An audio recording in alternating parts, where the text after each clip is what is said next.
Сәлеметсіздер ме оқушылар? Қазір бізде қазақ тілі сабағы 110-шы сабақты ашып отырайық. Олай болса, өткенді есімізге түсірейік. Сөз таптарын ата. Зат есім, етістік, сын есім, сан есім, яғни сіздерге белгілі. Зат есім дегеніміз не? Заттың атын білдіретін сөздерді зат есім дейміз. Зат есімге кім не, кімдер, нелер сұрақтары қойылады. Етістік дегеніміз не? Заттың іс әрекетін, қимылын білдіретін сөз табын етістік дейміз. Етістіктерге не істеді, қайтты, не қылды, сұрақтары қойылады. Етістік құрамына қарай нешеге бөлінеді? Құрамына қарай екіге бөлінеді. Дара және күрделі етістік. Дара етістік дегеніміз не? Дара етістік бір ғана сөзден құралады. Ал күрделі етістік екі немесе одан да көп сөзден құралады. Жақсы оқушылар. Олай болса, оқулығымызды ашайық. 80-ші беттегі өлеңді мәнерлеп оқы дейді. 26-шы жаттығуға қараймыз. Таспен атып торғайды, ұя бұзған оңбайды. Құс өкпелеп кетеді, бақшамызға қонбайды. Яғни өлең не туралы? Өлең құс туралы, я? Жақсы, олай болса, етістіктерді табайықшы. Жалпы өлең 4 жолдан құралған. Бір шумақ өлең. Таспен атып торғайды бірінші жолында. Етістік қайсы деп ойлайсыңдар? Атып, не істеп, немесе қайтып? Атып. Ұя бұзған оңбайды. Оңбайды. Келесі, құс өкпелеп кетеді. Өкпелеп кетеді. Бақшамызға қонбайды. Қонбайды. Бұл өлеңде оқушылар дара етістік және күрделі етістікте бар екен. Егер бұны біз оқушылар ауызша орындадық. Келесі тапсырмамызға өтейік. 27-ші жаттығу. Олай болса дәптерімізді ашайық. Бүгінгі күннің жадын жазайық. Яғни сынып жұмысы деп жазсақ та болады, немесе 110-шы сабақ десек те болады. Жазайық. 27-ші жаттығу. Оқимын. Жаңылтпашты қатесін түзеп жаз дейді. Бізде оқулықта қатемен берілген екен. Біз оны қатесіз жазайық. Үміт түбіт түтті. Түбітті түтіп бітті. Бұл жаңылтпаш. Жаңылтпашты тез айту керек, я? Үміт түбіт түтті, түбітті түтіп бітті. Яғни осы жаңылтпашты жаттап алыңыздар. Енді осы жаңылтпаштың ішінен оқушылар етістіктерді табайық. Үміт түбіт түтті. Яғни түтті. Жерде түтті деген астын сызамыз 2 сызықпен. Және түтті дегеннің үстіне бұл қандай етістік? Дара ма, күрделі ме?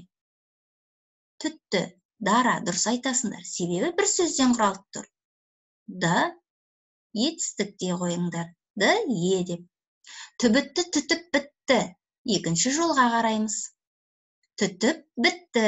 Бұл екеуі қандай етістік? Күрделі етістік. Астын сызып, к, е де қойыңдар. Етістіктің астын 2 сызықпен сызамыз. Ары қарай кеттік. 28-ші жаттығу. Мәтінді түсініп оқы дейді. Оқиық. Құстардың тұмсығы дән шоқу, жаңғақ шағу, жемістерді жұлу үшін қажет. Кейбір құстар тұмсықтарын ұя салатын, немесе тесік оятын құрал ретінде пайдаланады. Жақсы. Енді құстардың пайдасы туралы талқыла дейді. Көріп отырғанымыздай, біз қандай құсты көріп тұрмыз суретте? Яғни тоқылдақ. Тоқылдақ қандай құс? орман емшісі, яғни зиянды заттардың барлығын шоқып жейді екен. Олардың тұмсығы дән шоқу үшін, жаңғақ шағу үшін, жемістерді жұлу үшін қажет. Яғни құстар бұның барлығын, яғни тұмсығымен орындайды екен. Ал енді кейбір құстар дейді, тұмсықтарын дейді, ұя салатын, немесе тесік оятын құрал ретінде пайдаланады дейді. Міне тоқылдақты байқауысыңдар ма? Бұл тесік ойып жатыр. Кейбір құстар ұя салады, ағашты кесіп. Мінекей құстардың пайдасы көп. Қазір кезде көктем мезгілде құстар біздің досымыз. Біз құстар туралы көп нәрсе айта аламыз. Себебі құстар адам үшін пайдалы. Құстарды атуға, оны жаңағы қорлауға болмайды екен. Себебі олар бізге пайдалы, ешқандай зияны жоқ екен. Жақсы, ары қарай кеттік. Келесі жаттығу 30-шы жаттығу. Бұл жаттығуды дәптерімізге орындайық. Қайталайды, алдымен не істеді, қайтеді сұрақтарына жауап беретін сөздерді топтастырып, себебін дәлелдеді. Ол үшін мына сөздерді оқып алайық. Қайталайды, саңқылдады, шықылықтайды, қиқулайды, кейді, ойлады. Осы сөздерді не істеді, қайтеді деген сұрақтың қасына топтастырып жазайық. Қолымызға қаламды алайық, алдымен не істеді деген сұраққа жауап беретін сөздерді тауып алайықшы. Не істеді? Қайталайды, келмейді. Не істеді? Саңқылдады. Олай болса, мына жерге жазамыз. Саңқылдады. Саңқылдады деп жазайық. Сіздер де жазыңдар, оқушылар. Саңқылдады. Келесі. Не істеді? Шықылықтайды, келмейді. Не істеді? Қиқулайды, келмейді. Не істеді? Кейді. Не істеді? Кейді. Келесі. Не істеді? Ойлады. Келесі ары қарай. Қайтеді. Қайтеді. Қайталайды. Қайталайды. Келесі. Қайтеді. Шықылықтайды.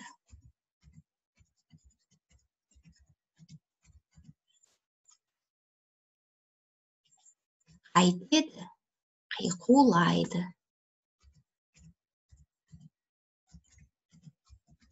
Жақсы, жазып қойсақ, оқушылар, бізге мынандай сұрақ қойыпты. Осы сұрақтарға сөздерді топтастырдық. Енді себебін дәлелде дейді. Неге біз мынандай қылып қойдық? Байқайық. Мына жерде сұрақ не істеді, мұнда қайтеді. Не істеді деген балалар, міне, яғни болған шақты айтады. Болып кеткен. Не істеді? Яғни саңқылдады, болды. Не істеді? Кейді. Не істеді? Ойлады. Болды, ол болып кетті. Ал енді қайтеді деген сұрақ енді болатын нәрсені айтып тұр. Қайтеді? Қайталайды. Қайтеді? Шықылықтайды. Қайтеді? Қиқулайды. Міне, сонда біз осы сөздердің себебін дәлелдедік деп ойлайық.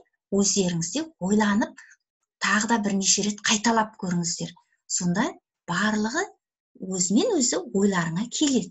Қайталап, осыны жақсылап қайталаңыздар. Және дәптерге жазып алыңыздар.